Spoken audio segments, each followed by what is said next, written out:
Fala, oitavo ano. Hoje a gente vai trabalhar o capítulo 9 do nosso livro, Independência da América Espanhola. Vamos lá? Então, gente, esse capítulo ele é muito tranquilo, apesar do livro ter colocado os processos de independência de várias nações aí, a gente não vai precisar aprofundar isso, a gente vai ver de uma maneira bem geral, que é o que é necessário para a gente no oitavo ano, tá bom? E a única partezinha que a gente vai ver mais a fundo é o caso do Haiti, que foi um caso muito especial, tá?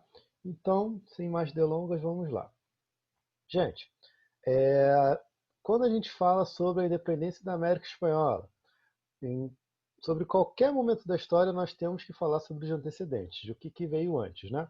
E no caso da América Espanhola, o que estava acontecendo para gerar a independência dessas colônias, né? Primeiro, nós tivemos a Guerra de Sucessão Espanhola no século XVIII. O que foi essa Guerra de Sucessão? Nós não precisamos de aprofundar aqui, não precisamos de entrar nela. Só precisamos saber o seguinte, que no final dessa guerra foi assinado um tratado, chamado Tratado de Utrecht. E esse Tratado de Utrecht, ele tinha duas características, a permisso e o assento, tá? E o que essas coisas falavam? A permisso levou a permissão em que as colônias espanholas realizassem comércio com a Inglaterra. E a assento, ela estabeleceu um controle de tráfico de escravos pela Inglaterra. Ou seja, o que isso significa na prática? A Inglaterra também entrando dentro da dinâmica do pacto colonial entre as colônias espanholas e a Espanha. Da mesma maneira que a Inglaterra entrou no caso do Brasil e Portugal, como a gente já falou lá no período joanino. Além disso, no final do século XVIII para o século XIX, nós temos algumas revoltas ocorrendo dentro das colônias americanas, né? Dentro das colônias da América Espanhola.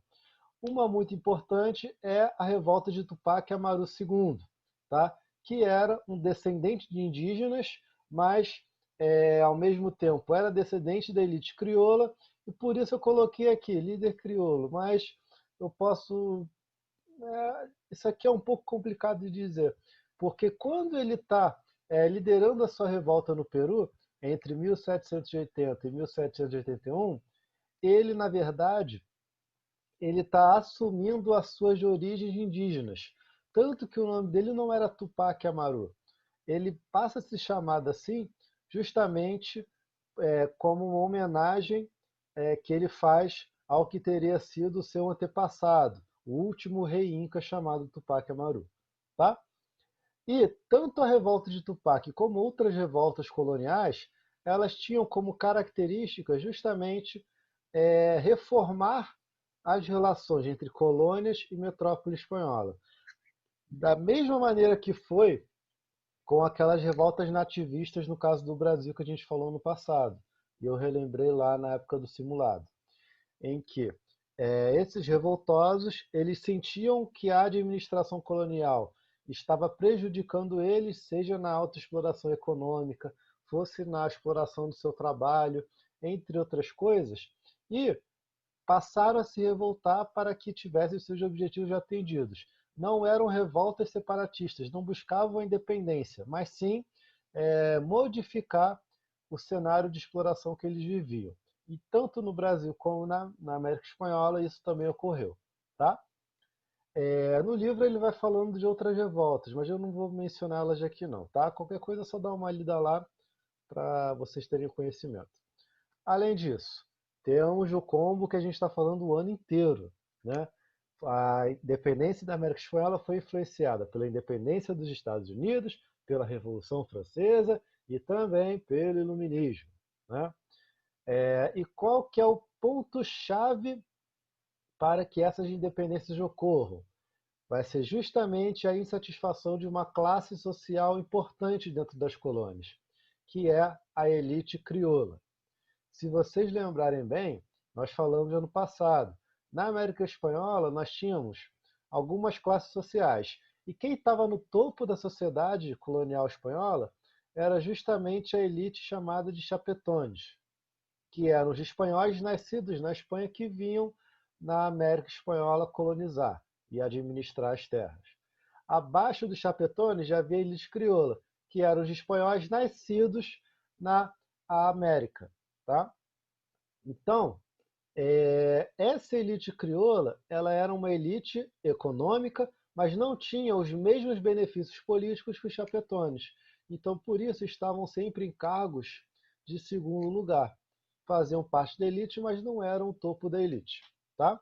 E vai ser justamente essa elite crioula, que era dona de terras, dominava o poder econômico, mas não tinha um poder político total, que vai liderar os processos de independência nas diversas regiões da América Espanhola. Tá? E agora, como que esses processos de independência eles vão surgir? Quais serão os fatores para isso? Nós temos as ideias do iluminismo, que nós já falamos, liberdade, igualdade e por aí vai. Temos a independência dos Estados Unidos, que mostra para essas colônias da Espanha que elas também têm condição de se voltarem contra sua metrópole e buscarem independência da mesma maneira que os Estados Unidos fizeram.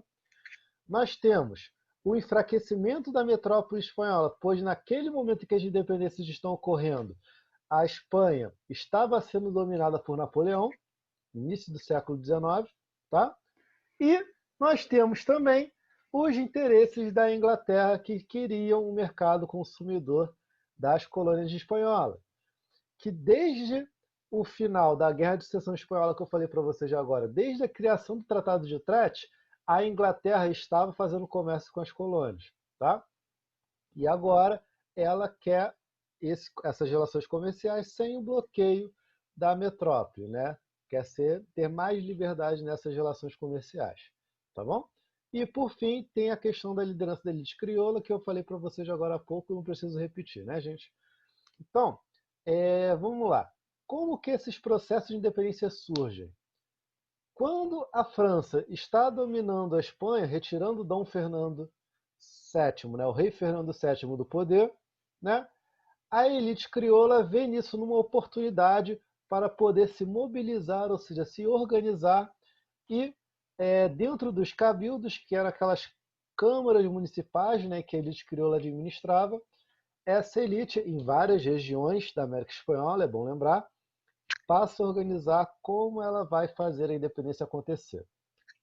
Agora, quando a monarquia na Espanha é restaurada, visto que Napoleão é derrotado, temos o Congresso de Viena e as monarquias que foram depostas por Napoleão acabam voltando ao poder, essa elite colonial crioula, ela pensa, é agora ou nunca, né? Temos que aproveitar esse momento de estabilidade e meter a independência em andamento, né? E além disso, ela tinha duas aliadas muito importantes: os Estados Unidos, tá? Que apoiavam com base na doutrina Monroe, ou seja, a América para os americanos, ou seja, retirar a influência das metrópoles europeias de suas antigas colônias na América, né? E temos também a Inglaterra sempre interessada em aumentar o seu mercado consumidor, tá? Dito isso, nós teremos dois líderes principais nos processos de independência da América Espanhola. O livro, se eu não me engano, fala de três, mas esses dois aqui eles são mais especiais, tá bom? No caso, temos o Simão Bolívar e o San Martín. Tanto um quanto o outro vão atuar, né, nas independências de várias nações. No caso do Bolívar, ele vai atuar diretamente na Colômbia, na Venezuela, no Equador e na Bolívia. E no caso do San Martín, ele vai atuar diretamente na Argentina, no Chile e no Peru. Tá? E cada um deles tem um projeto próprio, um projeto político para ser instaurado após a independência desses territórios. No caso do Bolívar, teriam que ser criadas repúblicas, para que assim essas nações independentes pudessem se unir e serem um grupo de peso contra as potências europeias e não precisassem depender também dos Estados Unidos. Tá? Esse projeto de união do Bolívar tinha até um nome, chamado de Pan-Americanismo. E é por isso que aqueles jogos entre os países latino-americanos existe, o projeto Pan-Americano. Tá? Leva homenagem a esse projeto do Bolívar. E enquanto que o San Martín ele tinha um projeto monarquista. E esse projeto monarquista, inclusive, era para ter o auxílio, né, de uma nobreza europeia, se eu não me engano. Agora eu não estou me lembrando exatamente como funcionava. Mas, se eu não me engano, era para ter o auxílio de uma nobreza europeia que faria parte dessa monarquia na América Espanhola, né? E seria uma monarquia parlamentarista. Só que, no final das contas, tanto Bolívar quanto São Martin, né, eles vão fazendo seus processos de liberação, né, e por aí vai, e eles se reúnem em um determinado momento para discutir o projeto do Bolívar. E o São Martin, inclusive, decide retirar da pauta o seu projeto de monarquia, para apoiar o republicanismo do Bolívar. No final das contas, esse projeto pan-americano do Simão Bolívar de unir tudo não vai funcionar. Por quê? Apesar das lideranças dos projetos de independência serem da elite crioula, essa elite crioula não era igual em toda a América Espanhola. Cada elite crioula de suas regiões, ela tinha um projeto próprio. Então, elas não viam necessidade, elas não tinham interesse em unir toda essa elite, unir todos esses territórios em busca de uma grande organização que fosse competir diretamente contra as nações europeias. Tanto que isso também não era interesse da Inglaterra. Tá? A Inglaterra está acompanhando esses processos bem de perto. Então, no final das contas, o projeto do Bolívar fracassa, mas ele é considerado um herói para muitas pessoas, até hoje, na América Espanhola, nesses países latino-americanos, em que é, ele foi realmente um grande libertador, né? Um grande personagem na libertação dessas colônias espanholas. Né? Logo, temos as características gerais desses processos de independência. Novamente, o livro de vocês fala sobre vários processos, né? Mas praticamente em todos deles nós temos a criação de repúblicas. O único caso que não teremos de uma república vai ser o caso do México, que ele lá sim inicia-se com uma monarquia, mas depois por problemas dentro da sociedade mexicana acaba-se nascendo uma república também. Todos os processos tiveram a existência de uma luta armada, todos foram liderados por uma elite crioula, inclusive o São Martin e o Bolívar eram membros da elite crioula, todos geraram uma fragmentação política. Então, o projeto do Bolívar não funcionou, de formar uma grande nação latino-americana, visto que cada ex-colônia se transformou em uma ou mais nações independentes. Tá? Nós temos também a dependência econômica externa dessas nações independentes da Inglaterra, que novamente estava interessada nesse mercado consumidor, e principalmente não foi porque essas independências ocorreram que a dinâmica de poder mudou, visto que a elite crioula já era elite antes da independência e permanece como elite após a independência. Essas independências, na verdade. Então, tanto as relações de poder da elite com as camadas que eram exploradas permanecem, e as práticas coloniais de exploração também. Como assim? Exploração do trabalho do índio, exploração do trabalho do escravo negro africano, e por aí vai. A diferença agora é que são os crioulos e não mais os chapetões que controlam a política. Por isso a gente fala processo de independência da América Espanhola e não revoluções. E por isso também que o caso do Haiti é um caso especial. Tá? Por fim, com essas independências surge uma coisinha chamada de caudilismo. E o que é o caudilismo? São justamente governos autoritários de base militar que vão controlar o poder durante muitos anos dentro desses territórios, dessas nações espanholas, nações coloniais espanholas agora independentes. Ou seja, são governos com base em milícias regionais, e esses governos controlam o poder, porque esses governos estão aliados a essas oligarquias. Quem são essas oligarquias? Grandes fazendeiros que controlam o poder em seus territórios, muitas vezes usando da violência para isso. O Brasil também vai sofrer um processo muito parecido que a gente vai estudar no que vem, que no caso aqui vai ser chamado de coronelismo. Então, o caudilho espanhol é praticamente a mesma coisa do que o coronel brasileiro, que é o grande dono de terras, o grande fazendeiro, típico daquelas novelas de época da Globo, que a gente vê. É o cara que ele é respeitado muito por medo e também por causa do seu poder econômico da sua cidade. Ele controla a cidade tem o prefeito, mas o prefeito não manda nada se o coronel quiser, tá? Então, nós temos o nascimento desse caudilismo na América Espanhola. Agora, para a gente terminar, temos o caso do Haiti, da Revolução Haitiana. E se a gente fala revolução, a gente já sabe que ocorreu uma mudança profunda na sociedade haitiana. E como que rolou esse processo lá? Primeiramente, o Haiti era uma colônia espanhola, mas ele acaba sendo cedido para a França em 1697. A ilha onde se concentrou o Haiti, ela tem dois territórios, o Haiti e São Domingos, se eu não me engano. Então, São Domingos permanecia para a Espanha e o território do Haiti foi cedido para a França. Tá? E qual que é a especialidade do Haiti? Foi o primeiro e único movimento revolucionário de independência que foi bem sucedido, composto principalmente por negros, tanto escravos como ex-escravos. Tá? E como que esse processo surgiu? Novamente, baseado nas ideias do iluminismo, tá? Baseado na influência, né, da Revolução Francesa, visto que o Haiti estava diretamente relacionado à França porque era uma colônia francesa naquele momento.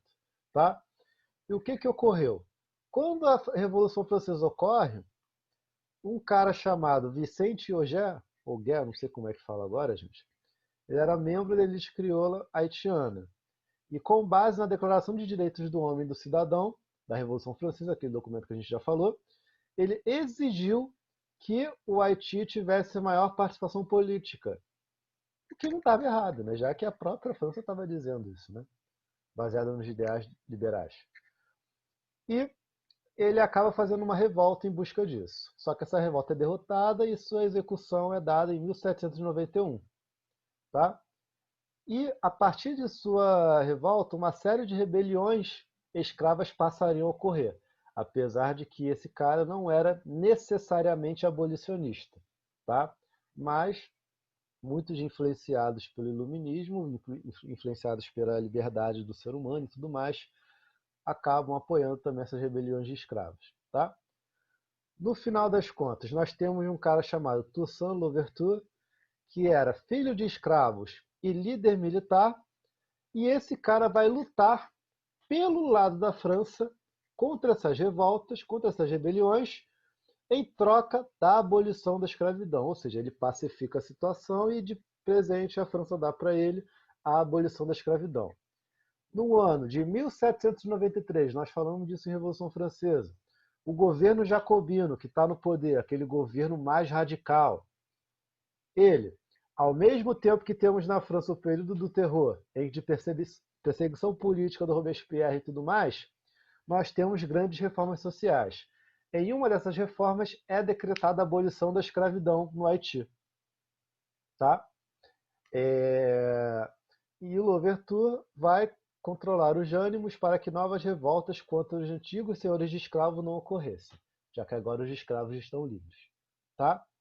E assim ele é declarado governador do Haiti, apesar de que na França há resistência contra o governo dele. Tá? E quando que a situação vai desandar mais uma vez? Quando Louverture morre em 1803 e a escravidão vai ser reimplementada por Napoleão.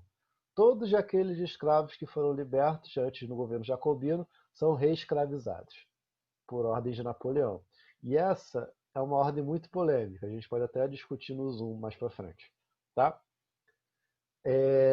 Contudo, no ano seguinte, o general Jean-Jacques Dessalines, um braço direito de Louverture, vai organizar um movimento de independência e declara a independência do Haiti, rompendo definitivamente com a França e abolindo a escravidão novamente.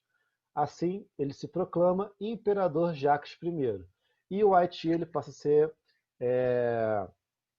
ao mesmo tempo que ele passa a ser bloqueado economicamente pela França e tudo mais, já que a França não vai reconhecer a independência naquele momento, o Haiti e sua experiência acabam influenciando todas as rebeliões de escravos. Ou todas não, né?